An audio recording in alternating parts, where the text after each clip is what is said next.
हाँ तो नमस्कार दोस्तों, एक बार फिर से स्वागत है आपका हमारे YouTube चैनल उमंग पाठशाला पर। प्रश्नावली 4 हमने जल्दी कंप्लीट कर लिए और लगभग 7 से 8 एक्सरसाइज हमने कंप्लीट कर लिए और मैं भी 50% कोर्स अपना हो गया और छोटी मोटी एक्सरसाइज हो रही है। आज हम जो नई प्रश्नावली लेने जा रहे हैं वो है पृष्ठीय क्षेत्रफल और आयतन। इस एक्सरसाइज को करने से पहले आपको कुछ बेसिक चीजें समझनी पड़ेगी। उन चीजों को समझने के बाद ही एक्सरसाइज आप कर पाओगे और आपका थोड़ा माइंड है उसको ओपन माइंडेड रखना पड़ेगा। कहते हैं ये एक्सरसाइज टफ है, टफ कुछ नहीं। जब आप इसको सही तरीके से करना करोगे तो इसको इंजॉयमेंट बोलोगे, इंजॉय लेना सीख जाओगे ना चैप्टर के अंदर, तब आपको वो एक्सरसाइज अच्छी लगने लग जाती है। तो आज इसका स्टार्ट करते हैं। छोटी मोटी छोटी चीजें हैं वो हम आज देखते हैं क्या होती है, क्या कैसे होती है, उसके बाद हम आगे की ओर सेशन को बढ़ाएंगे। और आज ये क्लास पूरी की पूरी फॉर्मूला बेस रहेगी, तो सीखने की कोशिश करना, चीजों को रटना नहीं है। वक्र क्या होता है, संपूर्ण क्या होता है, वो सारी चीजें भी चलेगी। छोटे से स्टार्ट करते हैं। सबसे पहले आपने दो चीजें पढ़ी होगी सर, घन और घनाभ। घन एक होता है, घनाभ दो है। घन क्या चीज होती है और घनाभ क्या चीज होती है, सबसे पहले तो ये अपने सीखते हैं। देखो सर, घन क्या होती है, जिसके अंदर चारों भुजाएं मतलब 6 सरफेस होते हैं। सतह कितनी होती है, 6। इसमें 6 के 6 सतह क्या होती है, सेम होती है, उसको तो बोलते हैं घन। और घनाभ में क्या होती है सर, इस तरह माचिस की जो डब्बी देखिए ना, वो तो आपकी होती है घनाभ, कुछ इस तरह से। अब आपको एक चीज देखने को मिल रही होगी कि ये जो घन होता है तो वो तो वर्ग से मिलकर बनता है। किससे मिलता है, वर्ग से। ये तो बनता है किससे, वर्गों से, वर्गों से मिलकर बनता है। और ये जो है वो आयत से मिलकर बनता है। क्यों सर, मैंने ऐसा क्यों कहा, देखो इधर बात समझो। मैंने बात इसलिए की है, आपने देखा होगा इसके अंदर सारी की सारी छतें अलग होती है। अब देखो वर्ग है, मान लिया कितने वर्ग है, तो 6 वर्ग मिलकर तो बना देते हैं एक, 6 वर्ग मिलकर बना देते एक घन। और जबकि 6 आयत मिलकर बना, 6 आयत मिलकर बनाते हैं घना। सबसे पहले यह आती है, पहला पॉइंट आता है सर, वर्ग का क्षेत्रफल। यहां सुना, घन का क्षेत्रफल, घन का क्षेत्रफल। घन का क्षेत्रफल क्या होगा, एक बात बताओ, वर्ग का क्षेत्रफल पता है क्या होता है सर? वर्ग का क्षेत्रफल होता है भुजा स्क्वायर। वर्ग का क्षेत्रफल तो क्या होता है, भुजा स्क्वायर। वर्ग का क्षेत्रफल कितना होता है, भुजा स्क्वायर। और ये कितने वर्ग से मिलकर बने, 6। कितने से बने, तो 6। तो इसमें 6 की क्या कर दो, गुणा, तो अपने आ जाएगा सर वर्ग। घन का क्षेत्रफल होता है 6 गुणा भुजा स्क्वायर। छोटी चीज ध्यान रखना, ये वर्ग से मिलता है, वर्ग का क्षेत्रफल होता है भुजा स्क्वायर। कितने वर्ग हैं सर, 6 वर्ग है। 6 वर्गों से मिला है तो किससे गुणा कर दो, 6 से इसकी गुणा कर दो। अब आता है 2 नंबर में, घन का आयतन। घन का, अब आयतन में क्या बला चलती है, आयतन होता है क्या, वैसे लंबाई चौड़ाई और ऊंचाई की जब गुणा कर देते हैं ना, तो वो होती है आयतन। क्या होती है, आयतन। देखो, लंबाई गुणा चौड़ाई गुणा ऊंचाई।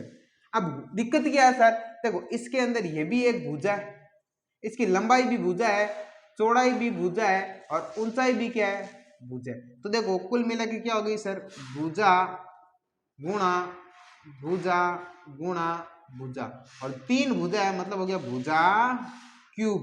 भुजा पे पावर आ गई 3। तो 2 चीजें आपको समझ में आई। क्या समझ में आई सर, ध्यान से। घन जिसकी सारी की सारी सतह आपस में बराबर होती है, कई से देख, जैसे लूडो आपने देखा होगा, तो वो आएगा घन। घन मिलकर बनता है वर्ग से। वर्ग का क्षेत्रफल क्या होता है, भुजा स्क्वायर। कितने वर्ग है, 6। गुणा किसके कर दो, 6 से। घन का आयतन, आयतन कब फाइंड होता है, जब लंबाई चौड़ाई और ऊंचाई होती है। जब, क्योंकि घन के अंदर लंबाई भी भुजा होती है, चौड़ाई भी भुजा होती है और ऊंचाई भी क्या होती है, भुजा होती है। तो मैंने देखो लंबाई भी भुजा ले ली, चौड़ाई भी भुजा ले ली, ऊंचाई भी भुजा ले ली, तो कुल मिलाकर भुजा क्यूब। तो घन का आयतन क्या हो गया, भुजा क्यूब। अगला चलो, 1 मिनट थोड़ी सी इंक फिलअप कर लेते हैं। देखो देखा आगे, आयत हो गया, ये किससे मिलकर बनता है, आयत से मिलकर। लेकिन हुआ क्या, अब आप कहोगे सर इसमें भी 6, तो इसमें भी एक आयत का सूत्र लगो, 6 से गुणा कर दो। नहीं, आयत में होता है क्या सर, आमने सामने वाले बराबर थे, 2 ये आपस में बराबर, ऊपर नीचे बराबर और आमने सामने वाले बराबर। तो आयत का क्षेत्रफल क्या होता है सर, लंबाई गुणा चौड़ाई, इसमें लंबाई गुणा ऊंचाई वो हो जाता है। तो ध्यान रखना, सबसे पहले घन का क्षेत्रफल, घन का क्षेत्रफल क्या होता है सर, दो कोष्टक में लंबाई गुणा चौड़ाई प्लस चौड़ाई गुणा ऊंचाई प्लस ऊंचाई गुणा लंबाई। अब आप देखो मैंने ये दो दो क्यों लिखे, अगर मान लो लंबाई चौड़ाई है, एक तो ये जैसे फर्श होता है, क्या होता है फर्श, तो फर्श ऊपर वाला नीचे वाला दो ये होगी, चौड़ाई ऊंचाई, चौड़ाई ऊंचाई ऊपर वाली एक इधर वाली दो होगी, एक ऊंचाई लंबाई, ऊंचाई और लंबाई ये ऊपर वाली होगी। तो कुल मिला के सारी दो दो मतलब दो आमने आमने वाली दो टोटल 6, तो दो इधर वाली सामने, दो इधर वाली सामने, दो इस साइड वाली सामने, तो हमने यहाँ लगा दिया 2। तो लंबाई चौड़ाई, चौड़ाई ऊंचाई, ऊंचाई और लंबाई। अब आता है घन का आयतन, क्या आता है घन का आयतन, क्या होता है सर घन का आयतन, वही सर लंबाई गुणा चौड़ाई गुणा ऊंचाई, और यहाँ पर सारी तीनों अलग होती है, तो घन के आयतन में इतना ही लिखेंगे। अब एक छोटा सा कंसेप्ट और चलता है सर, 4 दीवारों को क्षेत्रफल 5, मान लो इस घन है, इस घन की हमें 4 दीवारें चाहिए, कैसे, मान लो आपको इस कमरे में पेंट करना है, छत को छोड़ना है और फर्श को छोड़ना है, तो 4 दीवारें चाहिए, तो 4 चाहिए, तो आप क्या करो, फर्श का मतलब लंबाई और चौड़ाई यहाँ से हटा दो, तो क्या बचेगा, अगर मान लो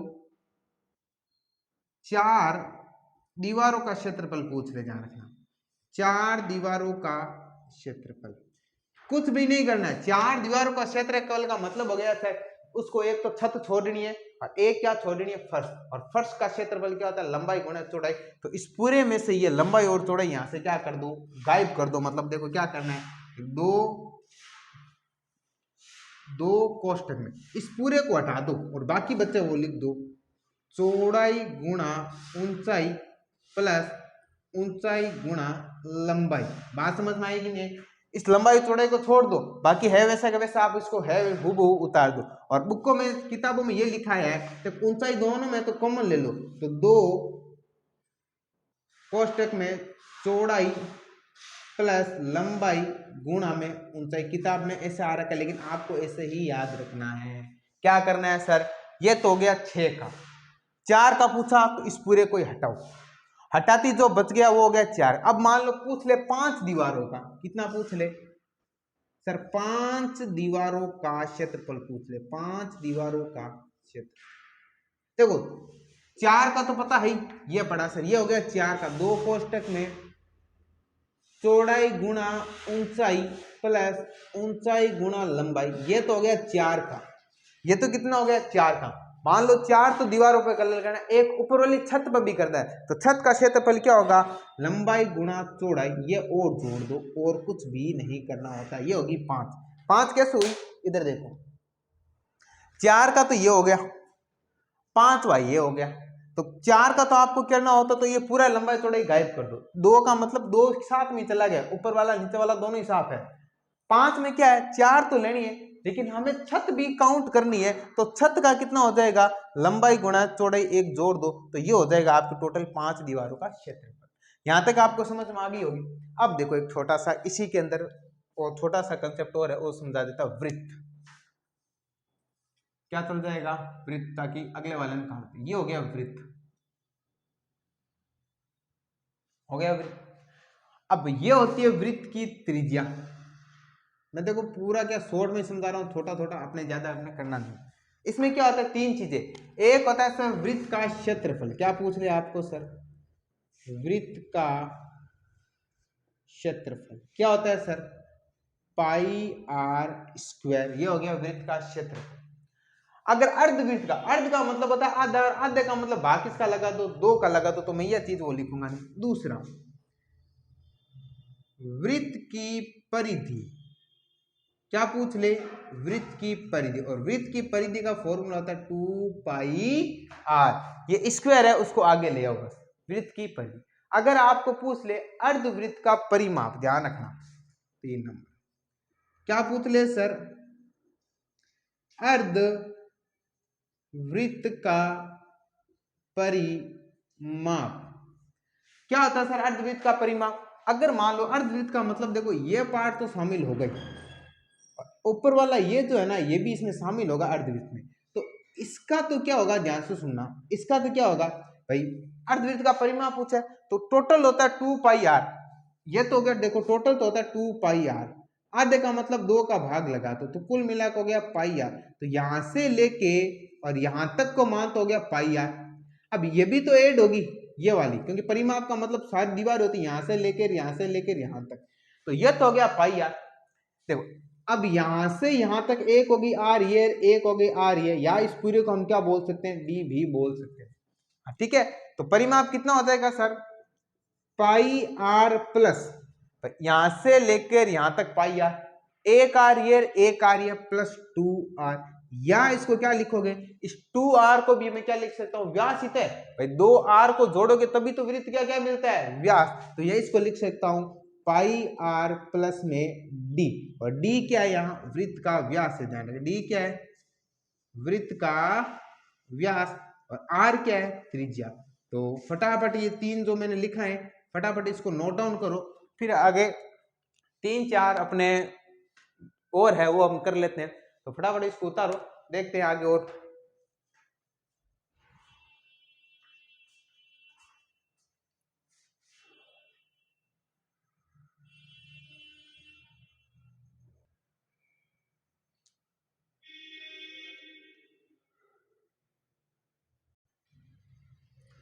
चलो तो चलते हैं आगे की ओर। हमने बेलन कंप्लीट कर लिया, सॉरी बेलन क्या कंप्लीट किया था अभी जस्ट, घन कर लिया, घनाभ कर लिया, वृत्त कर लिया। अब बारी आती है बेलन की, सिलेंडर। अब बारी किसकी आती है, बेलन, या फिर इसको बोलते हैं सिलेंडर। देखो सबसे पहले इसका स्ट्रक्चर बनाओ, थोड़ा यहाँ बना देते हैं, ये देखो इस टाइप का, ये होता है बेलन, एक ऊपर वाला पार्ट ये, और एक यहाँ इस तरह नीचे वाला पार्ट, ध्यान रखना। अब इसमें दो पार्ट है, एक आता है वक्र पृष्ठीय क्षेत्रफल, एक आता है संपूर्ण पृष्ठीय क्षेत्रफल, एक आता है आयतन। तीन चीजें इसमें पढ़ेंगे। सबसे पहले तो ये समझो वक्र पृष्ठीय क्षेत्रफल होता क्या है। देखो वक्र पृष्ठीय मतलब आपको ये मार्क दिखाई देगा, ऊपर वाला छोड़ दो नीचे वाला छोड़ दो, ये जो ये साइड वाला दिख रहा है इतना पोर्शन, ये वाला सिर्फ जहां लेबल होता है ना, बोतल होती है ना, बोतल के पीछे जो लेबल लिखा होता है ना, भाई आता ना कि इतने फलानी फलानी कंपनी का लेबल है, वो लेबल जो होता है वो होता है वक्र पृष्ठीय क्षेत्रफल।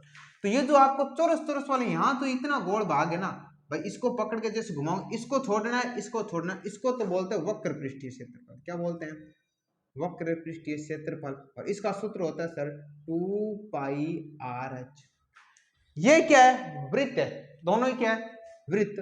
तो ये इसका क्षेत्र अगर मान लो इसका सूत्र क्या होगा, वृत्त का क्षेत्रफल होता है पाई आर स्क्वायर, और इसका भी क्या होता है पाई आर स्क्वायर। अब देखो दोनों तीनों लिख लेते हैं। पहला क्या सर, बेलन का वक्र पृष्ठीय क्षेत्रफल, इसका तो फॉर्मूला होता है सर 2 पाई आर एच, और पाई का मान फिक्स होता है 22/7, आर वृत्त की त्रिज्या होगी, एच इसकी ऊंचाई होगी, एच क्या होगी, ऊंचाई, मतलब ये होगी एच, क्या होगी एच, और ये होगी ऊंचाई, क्या होगी ऊंचाई। बेलन का वक्र, दूसरा आएगा यहां पर बेलन का संपूर्ण पृष्ठीय क्षेत्रफल, क्या आएगा, बेलन का संपूर्ण पृष्ठीय क्षेत्र। क्या होता है सर बेलन का संपूर्ण पृष्ठीय क्षेत्रफल, संपूर्ण में क्या होगा सर, ये वक्र पार्ट तो आएगा ही आएगा, ऊपर वाला ये वृत्तीय भाग और नीचे वाला वृत्तीय भाग दोनों शामिल हो जाएंगे, कुल मिला ये वाला और ये वाला और ये वाला, तीनों मिलके क्या बना देंगे, संपूर्ण। क्या बना देंगे, संपूर्ण। देखो कैसे सर, 2 पाई आर एच, ये तो है, ये तो हो गया वक्र पृष्ठीय, ऊपर वाला सर पाई आर स्क्वायर, नीचे वाला सर पाई आर स्क्वायर, हो गया, जोड़ दो। देखो ये भी पाई आर स्क्वायर कितना हो गया, 2 पाई आर स्क्वायर, तो कुल मिलोगे 2 पाई आर एच प्लस में 2 पाई आर स्क्वायर। अब कॉमन लो, दो इसमें भी है, दो इसमें भी है, पाई यहां पर भी है, पाई यहां पर भी, आर यहां पर भी है, तो आर यहां पर भी है, तो कॉमन आ जाएगा सर 2 पाई आर, कोष्टक में क्या बचेगा, देखो 2 बार आ गया, पाई भी बाहर आ गया, आर भी बाहर आ गया, यहां तो सिर्फ बचेगा एच प्लस, 2 बार आ गई, पाई भी बाहर आ गई, आर कितने हैं यहाँ 2 है, दो में से एक बार आ गया, अंदर बच गया केवल एक आर, तो ये आ गया आपके संपूर्ण पृष्ठीय क्षेत्रफल। ध्यान रखना बेलन का क्या आ गया, संपूर्ण पृष्ठीय क्षेत्र। ये याद नहीं रखना, ये तो समझा रहा हूं, ध्यान रखना। संपूर्ण में क्या होगा, 2 पाई आर ब्रैकेट के अंदर h प्लस आर, वक्र पृष्ठीय 2 पाई आर। वक्र में तो ऊपर वाले शामिल नहीं होते, संपूर्ण में ऊपर वाले भी शामिल होते हैं, साइड वाला भी शामिल होता है। अब आ जाता है तीसरा, बेलन का आयतन। बेलन का आयतन क्या होता है सर, बेलन का आयतन, बेलन का आयतन होता है sir pi R square H. देखो क्या करना है, ये सेम ही है, बस ये जो दो है ना वो इसके आर के ऊपर चली गई, तो बेलन का आयतन क्या हो गया, पाई आर स्क्वायर। तीन कंडीशन इसमें अप्लाई होती है जो हमने कर ली है, तो मेरे ख्याल से इसमें समझ में आ गया होगा। ये एक बेलन दे रखा है, तीन, बेलन का वक्र पृष्ठीय क्षेत्रफल, बेलन का संपूर्ण पृष्ठीय क्षेत्रफल और बेलन का आयतन, हो गया यहाँ पे। अब एक आता है शंकु। क्या आता है, शंकु, और शंकु से पहले हम गोला पढ़ लेते हैं, ध्यान रखना। गोला क्या, ध्यान रखना, गोले और वृत्त को सेम मत समझ लेना। गोला एक 3D जैसा फुटबॉल देखे ना, वो तो गोला, और जो चूड़ी होती है ना, जैसे ये मेरे कड़ा पहना हुआ है, ये है वृत्त। चीज का ध्यान रखना, चित्र लगभग वैसा ही बनेगा, लेकिन आप कंफ्यूज में मत हो जाना। देखो देखो बनाने की कोशिश करते हैं।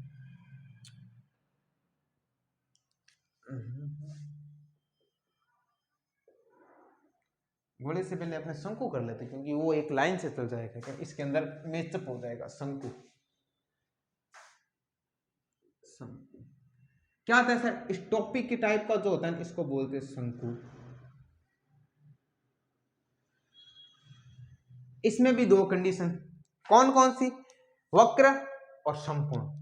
वक्र तो कौन सी, कि देखो सबसे पहले दो तीन चीजें ध्यान रखना। देखो ऊंचाई जो होती है ना, ऊंचाई हमेशा सीधी होती है, लेकिन तिरछी चढ़ता है ना, वो भी तो ऊंचाई होती है, वो भी एक तरह से ऊंचाई ही होती है, लेकिन उसको हम तिरक ऊंचाई या इंग्लिश में स्लैंट हाइट बोलते हैं। क्या बोलते हैं, स्लैंट हाइट। देखो ये तो आपकी होगी इसकी हाइट, ये h, ये जो दिखाई दे रही है ना ये वाली, ये है तिर्यक ऊंचाई। ध्यान रखना, तिर्यक ऊंचाई, जिसको लिखते हैं L और इंग्लिश में बोलते हैं स्लैंट, स्लैंट हाइट। यहां से ये हो गई रेडियस, हो गया। ये कौन होता है, 90 डिग्री का, तो यहां पर 90 डिग्री का कौन है, तो समकोण बन रहा है, तो पाइथागोरस प्रमेय तो लगेगी। तो सबसे पहले कंडीशन तो ये होगी, देखो 90 डिग्री का ना, तो ये तो होगी L, तो मतलब 90 डिग्री सामने वाला तो क्या होता है, कर्ण। ये होगी आपके लंब और ये होगी आधार। तो कर्ण स्क्वायर बराबर क्या होता है, आधार स्क्वायर प्लस लंब स्क्वायर। तो कर्ण तो कितनी है सर, कुल मिला के होगी L स्क्वायर इक्वल टू आधार कितनी होगी, R स्क्वायर प्लस में H, L का मान कितना, H। एक तो ये याद रखनी है, ये क्यों दी जाती है। कभी कभार क्वेश्चन के अंदर क्या होता है, आपको L जरूरी होता है, लेकिन L नहीं दिया होगा, L की जगह R और H दे देते हैं, तो R और H का यूज करके हम L निकाल सकते हैं, निकाल सकते हैं नहीं निकाल सकते। तो एक तो ये ध्यान रखना, पाइथागोरस प्रमेय से निकलती है, तो L बराबर होगी R स्क्वायर प्लस। अब इसमें भी एक पार्ट आता है वक्र पृष्ठीय। वक्र पृष्ठीय कौन सा, गोल वाला छोड़ो, बाकी सारा वक्र पृष्ठीय, जहां लेबल लगेगा। अब मान लो ये टोपी है, टोपी का ये जो पीछे पीछे वाला जो पार्ट होगा ना, ये होगा वक्र पृष्ठीय क्षेत्रफल। तो दूसरी, फर्स्ट तो ये होगी, सेकंड ये होगी फर्स्ट नंबर। सेकंड नंबर आएगा बेलन का, सॉरी शंकु का,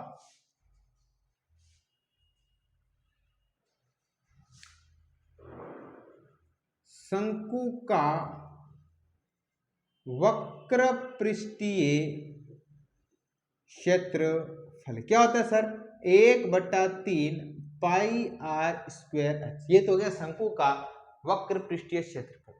अब आ जाता है शंकु का आयतन। शंकु का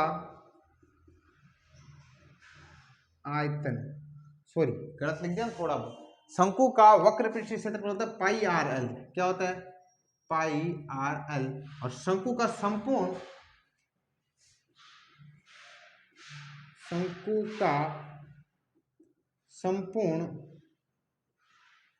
पृष्ठीय क्षेत्रफल। संपूर्ण में क्या होगा सर, ये जो नीचे वाला ना इसका फॉर्मूला था पाई आर स्क्वायर, ये ऐड हो जाएगा, तो संपूर्ण हो जाएगा सर पाई आर एल, तो था ही इसके अंदर ये जो पाई आर स्क्वायर है ना, ये पाई आर स्क्वायर भी ऐड हो जाएगा, तो ये हो जाएगा सर पाई आर स्क्वायर। वही कॉमन ले लो, पाई इसमें भी है, पाई इसमें भी है, कॉमन ले लो, आर इसमें भी है तो आर इसमें भी कॉमन ले लो, तो कुल मिलाकर कॉमन आ गया पाई आर, ब्रैकेट के अंदर यहां बच गया एल प्लस, एक पाई था बाहर आ गया, आर थे कितने, दो, दो में से एक बाहर आए तो केवल एक बच गया। तो ये हो गया आपकी संपूर्ण पृष्ठीय क्षेत्रफल।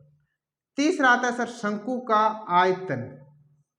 शंकु का आयतन, शंकु के आयतन का फॉर्मूला क्या होता है sir, 1/3 pi R square H. ये हो गया शंकु का आयतन। तो ये तीनों चीजें हमने कर लिए। शंकु में देखो बन गया शंकु का, आपको चित्र दिखाई दे रहा होगा, ये तिर्यक ऊंचाई स्लैंट हाइट एल बोल देते हैं। ये होगी एच, ये हो गई आर। सबसे पहले एक तो ये याद करना है, एल स्क्वायर बराबर होता है R square plus H square. Second, शंकु का वक्र पृष्ठीय क्षेत्रफल क्या होता है, पाई आर एल। उसके बाद शंकु का संपूर्ण पृष्ठीय क्षेत्रफल, संपूर्ण में क्या होता है सर, ये तो शामिल होता ही है, नीचे वाला जो गोल जो पार्ट है ये भी शामिल होता है, गोल जो पार्ट है ये भी क्या होता है, शामिल होता है। तो कितना हो गया, पाई आर जो लिखा तो कॉमन लिया तो पाई आर ब्रैकेट में एल प्लस था।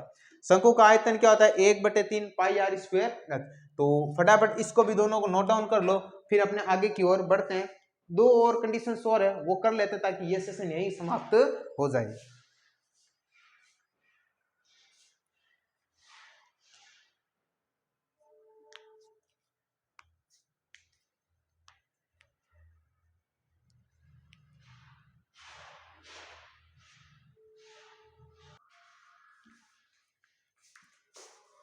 ठीक है दोस्तों, चलते हैं आगे की ओर। तो हमने स्टार्ट से कौन कौन सी आकृतियां देख लिए, घन देख ली, घनाभ देख ली, वृत्त देख ली, बेलन देख लिया, शंकु देख लिया। अब बारी आती है गोले की। किसकी बारी आएगी, गोला,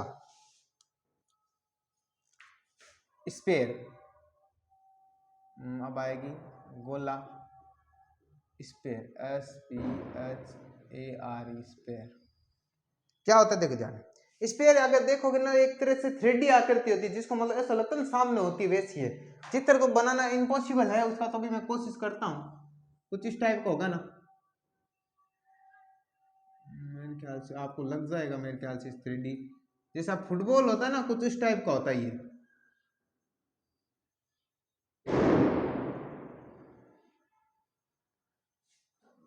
3D टाइप का होता है, जैसे होता है ना वो रखा हुआ होता है 3D टाइप का, ये फुटबॉल होता है उस टाइप का। तो इसके अंदर दो तीन चीजें ध्यान रखना। तो सबसे पहले गोले का पृष्ठीय क्षेत्रफल क्या होता है सर, कोई 4 पाई आर स्क्वायर, इसमें कोई नहीं है, इसको याद ही रखना पड़ेगा। सेकंड, ये तो हो गया गोले का पृष्ठीय, अर्ध गोले का क्या होगा ध्यान रखना। दूसरा, अर्ध गोले का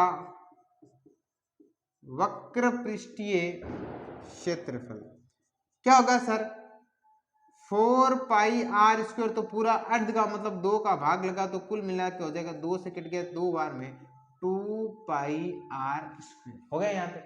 अब देखो गोले का आयतन, अब क्या लगेगा सर, गोले का आयतन। तीसरा, गोले का आयतन क्या होता है सर, 4/3 पाई आर क्यूब। ये हो गया गोले का आयतन। और इसके अंदर एक छोटी सी चीज और भी चलती है, अर्ध गोले का आयतन। अर्ध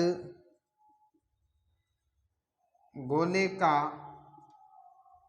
आयतन क्या होगा, अर्ध गोले का मतलब भाग लगाना है, किसका लगाना, 2 का। तो लगाओ, ये तो हो गया संपूर्ण का 4/3 पाई आर क्यूब, इसमें लगाओ यहाँ 2 का भाग, तो 2 से कितनी बार कट गया, 2 बार में, तो कुल मिला के 2 पाई आर क्यूब। तो ये हो गया अर्ध गोले का आयतन। 2/3 हो गया ना, 2/3 पाई आर क्यूब। अब एक इसमें कंडीशन छिन्नक बच जाती है, लेकिन छिन्नक आपके इतने एग्जांपल्स में है नहीं, आगे जब आपकी कंडीशन अप्लाई होगी उस टाइम अगर जरूरत पड़ेगी तो हम आपको बता देंगे, क्योंकि सिलेबस आपके 30% कम है, उसमें छिन्नक तो वो शामिल नहीं। तो 3-4 चीजें हमने सीख ली। कौन कौन सी सीखी, देखो एक बार नोट डाउन करो, वापस देखो। 1 नंबर पे बात किसकी की हमने, 1 नंबर पे की सर घन की, 2 नंबर पे बात की घनाभ की, 3 नंबर बात की हमने बेलन, उसके बाद हमने की वृत्त, 5 नंबर हमने कर ली घन, घनाभ, बेलन, वृत्त और गोला। ये सारी चीजें हमने देख ली आराम से। इन चारों चीजों के फॉर्मूले हमें याद होने चाहिए, ताकि एक्सरसाइज करो तो हमें देख, मैंने आपको एक 3D टाइप से डायग्राम बना के एकदम अच्छे से समझा दिए। अब आपको जब ये याद हो जाएंगे तो अपने क्वेश्चन इजी हो जाएंगे। दो छोटी मोटी चीजें हैं, अगर एग्जांपल आएंगे तो उस एग्जांपल को जब करेंगे तो ऑटोमेटिक चीजें आपको अच्छे से समझ में आएगी। आज का सेशन हम यही समाप्त करते हैं। ये फॉर्मूला बेस पूरा था, आपने इसमें पूरे फॉर्मूले सीख लिए। नई क्लास के अंदर हम एक्सरसाइज स्टार्ट कर देंगे। तब तक आप मस्त रहिए, व्यस्त रहिए, आज की नींद अच्छे से लिए। कामना करता हूं आप सबकी दीपावली अच्छी रही होगी। और अब आपने दीपावली कर ली है, अब राम लल्ला भी विराजमान होने वाले हैं अयोध्या के अंदर, वो भी हमारे लिए एक दीपावली से कम होगी नहीं। और मैं कहता हूं तब तक तैयारी कीजिए अच्छे स्कोर करने के लिए। मैथ के आप लेक्चर देखिए, इनको सीखिए और रूटीन में इसको लेके आइए ताकि आपके अच्छे नंबर गेन हो सके। तो मिलते हैं हम अगली क्लास के अंदर, तब तक धन्यवाद, मस्त रहिए और व्यस्त रहिए। मिलते हैं हम अपने नए सेशन के अंदर। धन्यवाद।